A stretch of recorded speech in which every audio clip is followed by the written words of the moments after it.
Sim, ele já alto e bom tom. Então, pessoal, então nós vamos começar com o Evangelho de hoje. E antes de mais nada, eu queria ler eu queria desligar meu celular, mas eu vou ler uma mensagenzinha que eu achei aqui, na Vida Feliz, que é psicografado pelo Divaldo. Confia sempre na ajuda divina. Quando te sentires sitiado, sem qualquer possibilidade de liberação, o socorro te chegará de Deus. Nunca duvides da paternidade celeste. Deus vela por ti e te ajuda. Nem sempre como queres, porém, da melhor forma para a tua real felicidade. Às vezes, tens a impressão de que o auxílio superior não virá, ou chegará tarde demais. Passado o momento grave, constatarás que o recebeste alguns minutos antes, caso tenhas perseverado a sua espera. Achei bem providencial. Agora, para iniciar, vamos rezar o Pai Nosso, todo mundo junto, cada um na sua, né?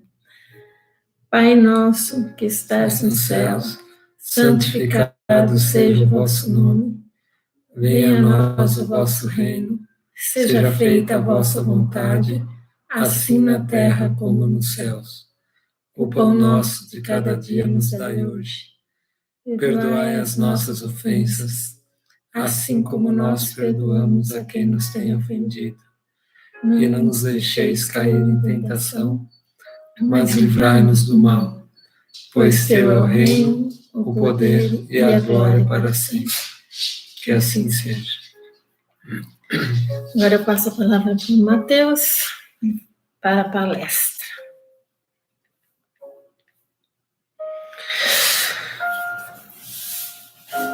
eu vou ser redundante não, vou ser repetitivo, mas eu queria que você falasse, Mori, quando é que você escolheu essa mensagem que você leu agora no livrinho? Hoje de manhã. E que hora que você mostrou? Umas 10 horas. Que hora que você mostrou para mim? Não, mostrei. Tá bom. Então vamos ver, como sempre, quando a gente fazia as explanações, quando a gente faz as explanações lá no centro, no fim eu gosto de ler um poema do livro Parnaso de Além Túmulo, do Chico, né? Que eu leio sempre na sequência. Então, a última que eu fiz, eu passo para frente, né? Aliás, para trás, e leio a próxima. Então, eu leio na sequência. E vocês vão ver o que é a mensagem, o que é o poema. E também a questão do evangelho, enquanto eu estava preparando o tema, me veio muito forte para falar a respeito do Salmo 23, aquele que às vezes eu gosto de citar, né? O Senhor é meu pastor, vamos falar dele também. E, de uma forma geral, o comentário que eu preparei. Tá tudo em ordem, tudo certinho? Tá ok? Tá, então vamos lá, vamos dar início. O tema de hoje, preces inteligíveis. Então, o que significa a palavra inteligível? É algo de fácil compreensão, algo claro, algo que não deixa margem a interpretações, né? Então, é isso que significa inteligível. É uma coisa que alguém fala, que alguém mostra, que alguém explica, e é de muito fácil compreensão. O tema é bem curto, mas vai abrir para a gente falar bastante. Se eu não entender o que significam as palavras, serei um bárbaro para aquele a quem falo. E aquele que me fala será para mim um bárbaro. Se oro numa língua que não entendo, meu coração ora, mas a minha inteligência não colhe o fruto. Se louvais a Deus apenas de coração, como é que um homem do número daqueles que só entendem a sua própria língua responderá amém no fim da vossa ação de graças, uma vez que ele não entende o que dizeis. Não é que a vossa ação não seja boa, mas os outros não se edificam com ela. Então, esse primeiro trecho, ele fala muito mais de uma interpretação e de um conhecimento a respeito do que se está dizendo, né? De uma facilidade de uma mesma linguagem, do que alguma instrução mais aprofundada do Evangelho, né? Então, a gente está falando aqui muito mais trazendo para os dias de hoje, de língua portuguesa, de redação clara, do que qualquer outra instrução, né? Então, o que adiantaria, por exemplo, hoje a gente fazer essa explanação aqui, eu falando sei lá, em francês, talvez alguém ia entender, mas, né, para quem está assistindo, para quem quer acompanhar e colher alguma coisa da mensagem, não vai servir para nada. Por maior que seja a minha boa e eu esteja entendendo o que eu estou falando, né? Agora, se eu pego, por exemplo, uma prece lá muito bonita em latim, né? E eu me concentro e leio essa prece do fundo do meu coração, nem quem está assistindo e nem eu estou entendendo o que a gente está falando ali, né? Então, é basicamente isso que esse primeiro trecho nos traz.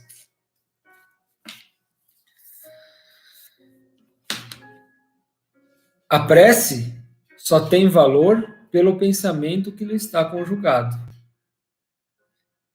Ora, é impossível conjugar um pensamento qualquer ao que se não compreende, porquanto o que não se compreende não pode tocar o coração. Para a imensa maioria das criaturas, as preces feitas numa língua que elas não entendem não passam de amálgamas de palavras que nada dizem ao espírito. O que são amálgamas de palavras? Junções de palavras, né? Um conjunto de palavras unidas, né? Que nada dizem ao espírito, desde que a pessoa não entenda o que está sendo falado, lido, orado. Para que a prece toque, preciso se torna que cada palavra desperte uma ideia. E desde que não seja entendida, nenhuma ideia poderá despertar. Hoje, o Alexandre Machado, não sei se ele está por aí, mas enfim, me mandou um vídeo que eu achei muito interessante, né? Eu vou resumir aqui para vocês. Então, é uma pessoa que está querendo vender um sítio. Daí ele encontra na rua Olavo Bilac. E daí ele chega para o Olavo Bilac e fala, olha, você não queria fazer um anúncio para o meu sítio, né? E dá uma olhada lá tal, no meu sítio, depois faz um anúncio para que eu possa vender. E daí o Olavo Bilac fez uma descrição do sítio dele, poética, né? E entregou para o proprietário do sítio, né? Aí passou-se um tempo, eles se encontraram novamente e o Olavo perguntou, e daí, conseguiu vender o sítio, né, com aquele anúncio? Aí ele disse, olha, eu desisti de vender, porque com a tua poesia, só assim eu fui perceber o paraíso onde eu moro, né? O lugar fantástico que eu moro. Então eu desisti de vender. Então foi preciso, né, uma releitura das imagens que o sítio proporciona para ele todos os dias, através de um poeta, né, para que ele entendesse o lugar que ele vivia. Então, é uma analogia aqui em relação à descrição, em relação a você conseguir passar para uma pessoa, através de palavras, alguma coisa. Então, voltando aqui, né, para que a prece toque, né, comova alguém, preciso se torna que cada palavra desperte uma ideia. E que desde que não seja entendida, nenhuma ideia poderá despertar. Será dita como simples fórmula, cuja virtude dependerá do maior ou número de vezes que a repita. Ele está dizendo que, já que eu não entendo, vira quase como que tem algum termo que não seria um mantra, né? Mas de repetição de palavras, enfim, não sei se é cabala, eu não sei. Me corrija se eu estiver errado aí, né?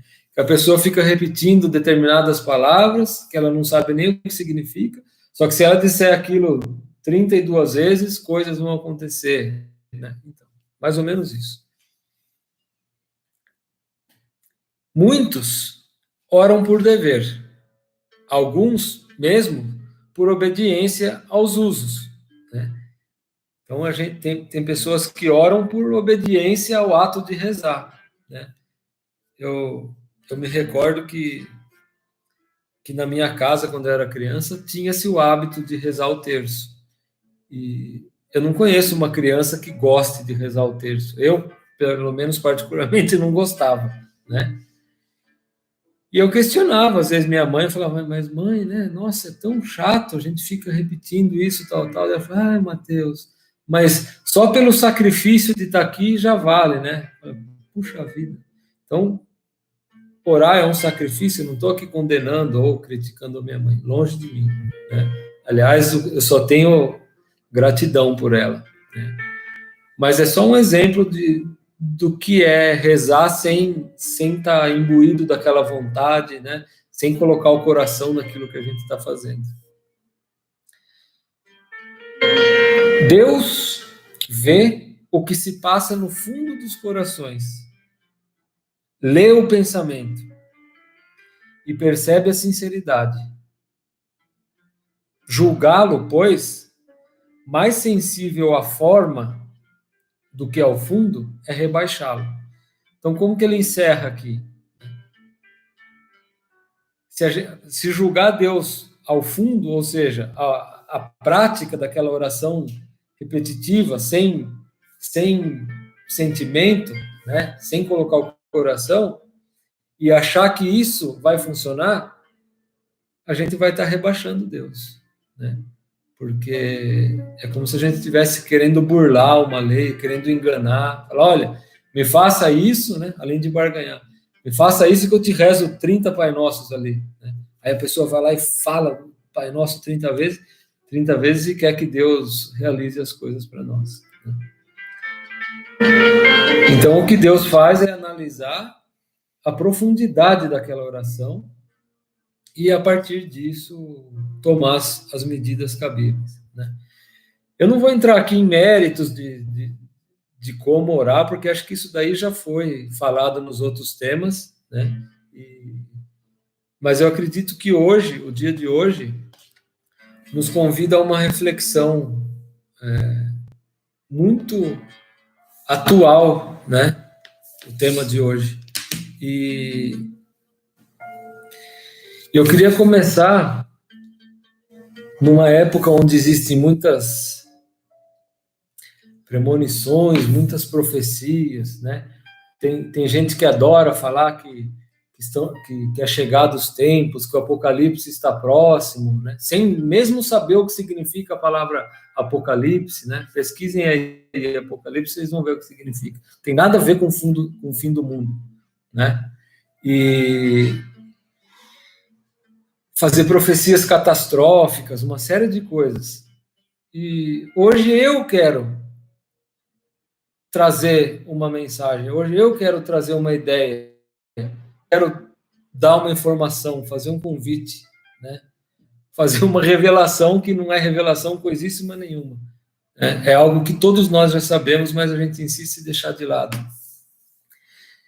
Então já passou da hora de a gente ser cristão, de verdade. E o que significa ser cristão? Ser cristão é ter como guia Cristo. É confiar em Cristo. É ter como verdade o que Cristo nos mostrou e nos mostra. Isso é ser cristão. Eu acho que antes de tudo, né, talvez nos falta compreensão, talvez nos falte coragem, talvez nos falte vontade para praticarmos o Evangelho de Cristo. Mas a gente tem que confiar em Cristo. A gente tem que ter certeza de que Ele está no comando, de que Ele está guiando a nação, de que Ele está guiando cada um de nós aqui, né? Então, quando a gente tem essa confiança, a gente traz à tona o Salmo 23, né? Que é: o Senhor é meu pastor, nada me faltará. E depois, dentro do Salmo, tem outras divisões, mas eu quero ressaltar aquela: ainda que eu atravesse o vale das sombras, eu nada temerei, porque o Senhor está comigo, né? E juntando isso com o que o tema do Evangelho vem trazer, a inteligibilidade das informações, das coisas que a gente recebe, às vezes é um pouco deturpada, às vezes as mensagens são enganosas, às vezes as mensagens são com cunhos de conduzir você, né, de nos conduzir para determinada situação, né? E como é que a gente se liberta disso? Através do conhecimento, né? Então eu vou trazer ainda mais para a racionalidade a coisa. Vamos falar se a gente desse valor na escola para redação, para interpretação de texto e para o significado das palavras, né, meio caminho já ia estar andado. Por quê? Porque a gente não ia depender de um segundo ou de um terceiro para nos traduzir uma determinada mensagem. Nós íamos ser capazes de avaliar uma situação, de entender um significado, né, de compreender as coisas. Então, hoje em dia, a gente vê em qualquer segmento político, religioso, profissional, em qualquer um desses segmentos, a gente vai ver pessoas utilizando de palavras, utilizando de mensagens para enganar o povo, para enganar aquela pessoa que está em busca de uma determinada informação, né? E como ela não tem essa capacidade de discernimento, de interpretação, de compreensão, ela é obrigada a engolir aquilo que está sendo dado para ela, né? Isso a gente pode aplicar em todos os segmentos da nossa vida, né? Por isso que se diz: o conhecimento liberta. A gente não se torna escravo de um terceiro, né? A gente tem que ter. Cristo pregava ao ar livre, abertamente. Não existiam pregações restritas. Ele não entrava num determinado templo e fechava a porta e falava: só você, você, você, né? Embora ele fizesse determinadas confidências mais para Pedro, mas enfim, né? Tudo aquilo, o Evangelho de Cristo não tem censura, né? Ele é aberto, ele é claro. Então, a partir do momento que a gente vê alguém se apossando de determinadas passagens do Evangelho, né, ou de outras passagens, e fazendo em cima daquilo algo que lhe convém, né? Deixa eu só tomar um gole de água aqui.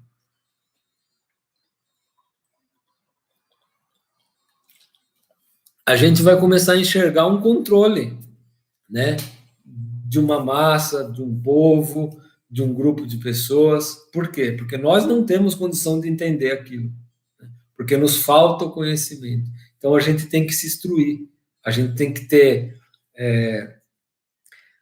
coisas na mão, a gente tem que ter, fugiu a palavra aqui, condições, né, de entender o que está sendo falado. Falou: opa, peraí, essa pessoa está falando isso, mas isso, ela caiu em contradição do começo da fala dela. No começo ela começou falando uma coisa e depois se contradisse, né? Então, isso a gente aprende com interpretação de texto, com coerência, com lógica, né? Então, esse é o primeiro convite de hoje, para que a gente busque o conhecimento, para que a gente tenha opções de entender o que nos está sendo falado, né? E não aceitar só porque foi fulano que falou, né? Cristo pregava a todos, sem distinção, né? E isso não pode ficar na mão de alguns como massa de manobra, como ferramenta de amedrontar, né? Outra coisa que eu gostaria de falar a respeito de a gente entender o Evangelho, de a gente entender principalmente as palavras que estão no Evangelho, né? De a gente buscar se instruir. Por qual motivo? Porque... Deixa eu tomar mais um gole de água.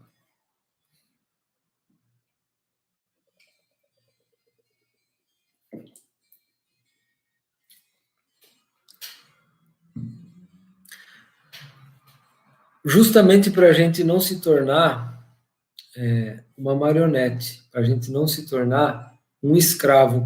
Da onde que vem escravidão? Quando a gente se submete, né, à vontade de alguém que quer te manipular, que não quer o teu bem, né, que não quer coisas boas para você. Né? Então, é isso que se diz o termo escravidão.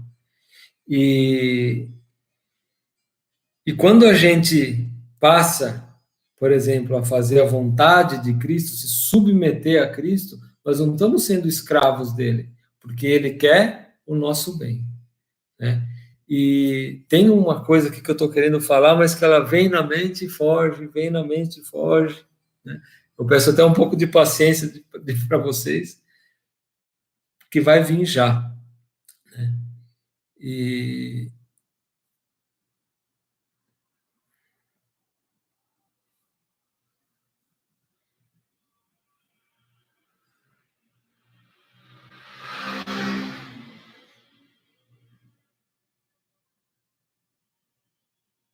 feio. Quando a gente age dessa forma, a gente terceiriza o sucesso da nossa vida para outra pessoa. Ou a gente terceiriza o êxito da nossa vida para determinadas situações, né? E a gente tem que romper isso. Isso tem a ligação com o primeiro convite, né? Vamos, de uma vez por todas, nos tornarmos cristãos, né? E quando a gente terceiriza, é que a gente se torna muito dependente, e nós temos que ser independentes. É para isso que Deus nos criou, para que nós sejamos auxiliares, que nós sejamos co-criadores. E para que nós sejamos co-criadores, a gente tem que saber fazer as coisas por nós. Claro que isso é um processo de aprendizado, todos nós sabemos disso, né? Mas vamos olhar para o fim da linha, né? Vai chegar uma hora que a gente é autônomo para a gente realizar as coisas, fazer as coisas. A gente não vai precisar. Qualquer coisinha que acontece, corre pedir para um. Ah, mas isso aqui, corre pedir para o outro, né? Então nós temos que ser independentes, nós temos que ser autossuficientes, né? Dentro das limitações que nos são direcionadas por Deus, né? Então a gente tem que ser independente, a gente tem que parar de terceirizar o sucesso da nossa vida, e aqui eu faço um parênteses, né, em relação ao significado da palavra sucesso, que sucesso não tem nada a ver com fama, sucesso não tem nada a ver com holofote, sucesso não tem nada a ver com estar em evidência, né? Sucesso é o quê? É você ter êxito numa realização, nem que seja ir tomar um copo de água. Ah, eu tive sucesso, né? Até o computador ensina para a gente, quando a gente instala um programinha, né? Ah, o aplicativo foi instalado com sucesso. Quer dizer, saiu na internet, na televisão? Não, teve êxito, né? Então, a gente não pode relegar o sucesso da nossa vida, das coisas que a gente tem que realizar, para outras pessoas, terceirizar. Sempre está dependendo, né, de um terceiro para que as coisas aconteçam. nesse sentido que a gente tem que ser autossuficiente, que a gente tem que ser independente. E não só para terceirizar para pessoas, mas a gente pode também terceirizar o sucesso ou o insucesso das nossas vidas para comportamentos, para vícios, né? Poxa, mas como assim? Ué, se eu valorizar muito mais o glamour, né? Valorizar muito mais o dinheiro, o status, vamos dizer assim, eu vou estar terceirizando, né, as realizações da minha vida para esse tipo de coisa, para o materialismo, para a avareza, né, para o status, para a fama. Né? E daí a gente vai colher os resultados. A gente vai colher os resultados disso. Então a gente pode terceirizar para uma pessoa, para alguém, ou para um determinado comportamento. Né?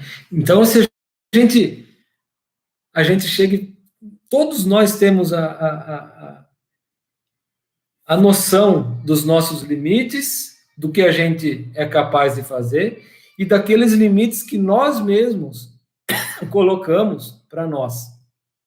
Ah, não, eu não vou passar dessa linha. Pode ser por preguiça, por falta de vontade, por uma série de coisas. Né? Então, o que a gente está fazendo? A gente já está sendo escravo daquela situação, porque toda vez que eu preciso daquela determinada coisa, aquela determinada situação, eu travo. Aí eu vou recorrer a alguém, ou recorrer a alguma coisa, né? E a gente se torna limitado naquele aspecto. Então, para terminar aqui, que eu acho que eu já falei demais, né? O Evangelho de hoje nos alerta para que a gente seja claro naquilo que a gente faça, para que a gente adquira conhecimento, né? Para a gente entender as coisas, para que as pessoas não enganem nós, não nos enganem, né? Para que a gente não possa ser ludibriado, para que a gente não possa, quando não compreende um texto, ou uma oração, ou uma frase, a gente fica relegado à compreensão de um terceiro, ou à interpretação de um terceiro. Nós temos que adquirir conhecimento para a gente entender, de fato, aquilo que a gente está lendo, orando, não importa. Né? E isso vai nos ajudar numa série de fatores. E hoje o que a gente mais tem na televisão, na política, na sociedade, é alguém querendo pegar uma laranja e falar para você que ela é azul. Isso é o que a gente mais vai ter. Então a gente tem que falar, não, isso aí é laranja, pode falar para mim que é azul quantas vezes quiser. Então essa firmeza que a gente tem que ter, essa fé que a gente tem que ter em Cristo. Né? Então, o recado final, mediante a situação que a gente vive, mediante essa situação de incerteza a respeito dessa pandemia, de tudo isso, é o Salmo 23. Confia em Cristo. Faça a tua parte. Faça a tua parte e confia que Cristo vai fazer a dele. Faça a sua prece inteligível. Eu lembro que o Mário, lá do centro de Jundiaí, e o seu Donai também, sempre falava isso. Fala, gente, a prece é que nem pôr uma carta no correio. Né? Não adianta você escrever, coloca no envelope e bota lá na caixa de correio. Daí chega a pessoa que vai distribuir, olha, tá lá, de Mateus Canali para, desculpa, para Marina Longo. Daí o cara vai pensar, ué, não sei quem que é Marina Longo, ele vai devolver a carta. A carta não vai chegar. Por quê? Porque falta endereço. Né? Então, para Marina Longo, rua, blá, blá, blá, blá, tal.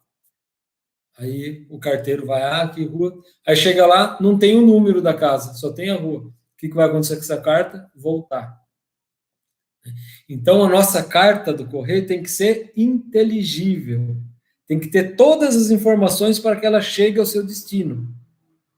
né? Então, a prece que a gente faz também tem que ser assim, tem que ser direcionada, né? A gente sempre orienta, na dúvida, peça aos trabalhadores de Cristo, mas se você for direto, se você vai pedir pela saúde de alguém, peça para Bezerra de Menezes, a gente sabe que ele trabalha com a saúde no plano espiritual, peça a Legião de Trabalhadores de Bezerra de Menezes, né? E assim por diante. Se eu quero saber algo de literatura, né? Assim vai. Se eu quero saber algo de espiritismo, peça para o Chico Xavier, peça para... Enfim. Né? A gente tem que ser direto na questão do direcionamento da prece. Então, acho que o que eu tinha para falar hoje era isso, né? Não vamos deixar nos levar pelas informações que chega até nós. Nós temos que ter capacidade de discernimento para saber se aquilo tem fundamento ou não, para saber se não é uma contradição, para saber se aquilo não é algo falso, né? Porque quanto mais a gente se instrui, mais a gente se fortalece e mais a gente consegue realizar as coisas com êxito. Então, se alguém tem algo a dizer ali, pode escrever, né? Acho que o Xande já escreveu aqui. Esse momento é importantíssimo para todos nós, pois nos coloca diante das provas que sempre estudamos no Evangelho do Cristo, sejam com informações erradas ou em nossas atitudes para com o próximo. É exatamente isso daí, né? Então, o Evangelho, a vida de Cristo, não é uma obra de ficção, é uma verdade, é uma realidade. Sejamos cristãos de verdade. Agir conforme Cristo agia ainda vai demorar muito, mas ter fé e entregar nas mãos dele a nossa vida pode ser feito agora e não é amanhã, né? E se alguém te amedrontar, te colocar minhoca na cabeça, lembra do Salmo 23. Mesmo que eu não sou nenhum profeta, mas eu tenho 100% de certeza que o mundo não está indo para o buraco, que não vai acabar coisa nenhuma. Procure lá o significado de Apocalipse. Etimologia da palavra Apocalipse.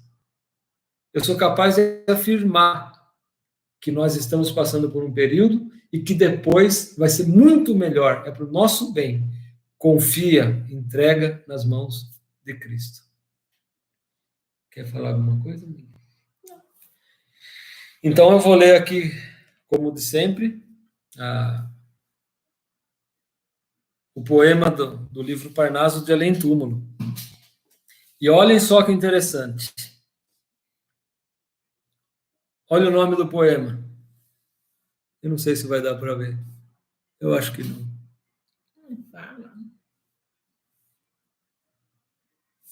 O nome do poema: Fatalidade.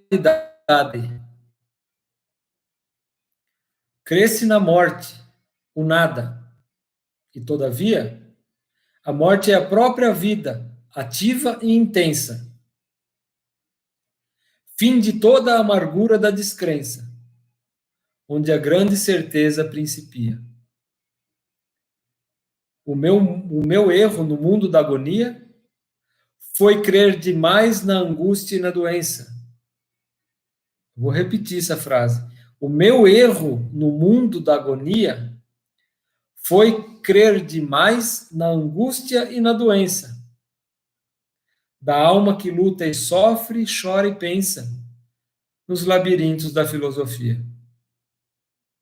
E no meio de todas as canseiras, cheguei, enfim, às dores derradeiras, que as tormentas de lágrimas desatam.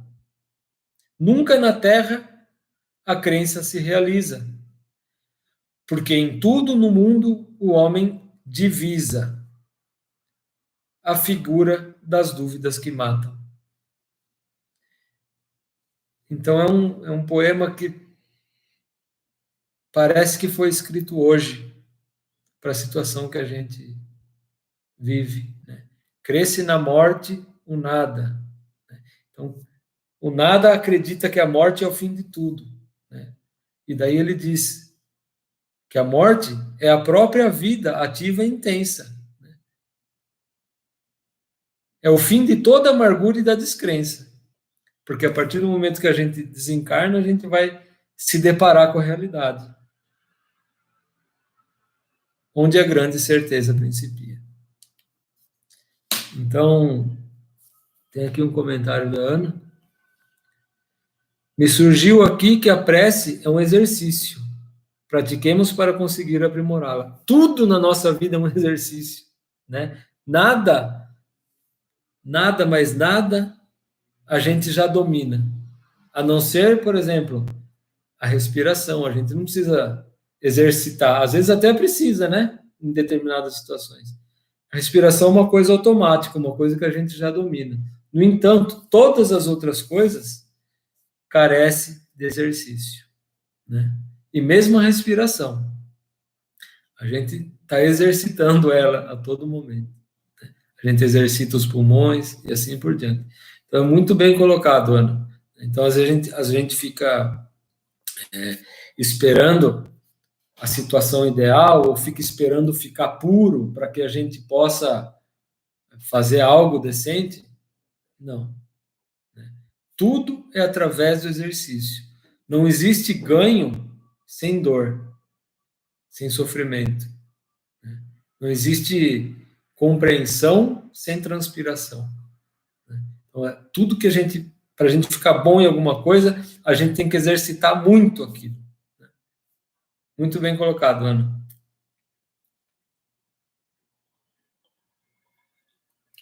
Ninguém mais?